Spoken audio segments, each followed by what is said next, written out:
ખૂબ જ ખરાબ કહેવાય એવા સમાચાર એ છે કે બહુચર્ચિત નિરમા સિમેન્ટ પ્લાન્ટને મહુવા તાલુકામાં માઇનિંગ માટે પર્યાવરણ મંત્રાલય દ્વારા એન્વાયરમેન્ટ ક્લિયરન્સ તારીખ 16 સપ્ટેમ્બરના રોજ આપી દેવામાં આવ્યું છે.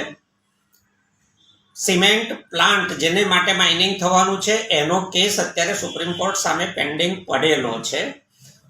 આની લોક સુનાવણી જ્યારે 28 એપ્રિલે થઈ ત્યારે ખૂબ મોટી સંખ્યામાં ખેડૂતોએ હાજર રહીને પોતાની રજૂઆત કરેલી. એ પછી પત્રો દ્વારા પર્યાવરણ મંત્રાલયને નિરમા સિમેન્ટે માઇનિંગ માટે તૈયાર કરેલા રિપોર્ટમાં જે વિગતો છુપાવી હતી એની લેખિત રજૂઆત કરી હતી. ખેડૂત એકતા મંચે પર્યાવરણ મંત્રાલયને 10 જેટલા પત્રો લખીને મહત્વના મુદ્દા ઉઠાવ્યા હતા, જેનો ક્યારેય પર્યાવરણ મંત્રાલય દ્વારા અથવા તો પર્યાવરણીય સમીક્ષા સમિતિ દ્વારા જવાબ અપાયો નથી. ખૂબ મહત્વના મુદ્દાઓ જેની અવગણના કરવામાં આવી છે એમાં પહેલું છે કે સુપ્રીમ કોર્ટ સામે ફેક્ટરીનો કેસ પેન્ડિંગ પડેલો છે.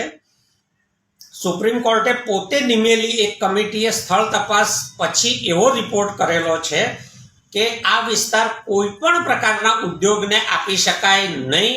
અહીંયા કરવા હોય તો માત્ર નાના ખેતી આધારિત લઘુ ઉદ્યોગો જ થઈ શકે એવું અહીંનું પર્યાવરણ છે.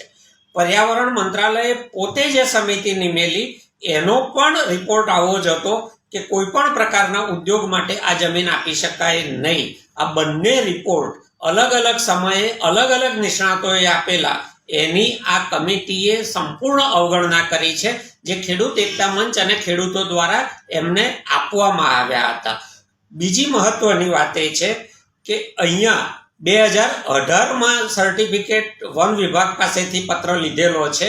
2024માં અત્યારે એમના આંકડા પ્રમાણે ભાવનગર જિલ્લામાં 75 જેટલા સિંહો વસે છે. આ સિંહો મહદઅંશે દરિયા કિનારાના આ જે ગામો છે એમાં જ વસે છે, છતાં એનો ક્યાંય વસાહત તરીકે ઉલ્લેખ કરવામાં નથી આવ્યો.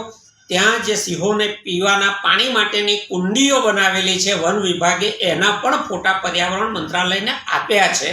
ત્યાં કાચબાનું બ્રીડિંગ સેન્ટર છે એના પુરાવા ખેડૂત એકતા મંચે ત્યાં રજૂ કર્યા છે. આ તમામ બાબતોની અવગણના કરી અને પર્યાવરણ મંત્રાલય દ્વારા ખેડૂતોની આજીવિકા, પર્યાવરણ અને જંગલી જીવોને જોખમમાં મૂકતું પ્રમાણપત્ર આપવામાં આવ્યું છે. એની સામે વહેલામાં વહેલી તકે એનજીટીમાં નેશનલ ગ્રીન ટ્રિબ્યુનલમાં એને પડકારવાના છીએ. સાથે સાથે ખેડૂતો સાથે મિટિંગ કર્યા પછીનું સર્વાનુમતિ તારણ એ છે કે જરૂર પડે ઉગ્ર અહિંસક આંદોલન મહુવાના ખેડૂતો કરશે. ભૂતકાળમાં એમણે કરેલું છે, રોકેલું છે અને આને પણ રોકશે.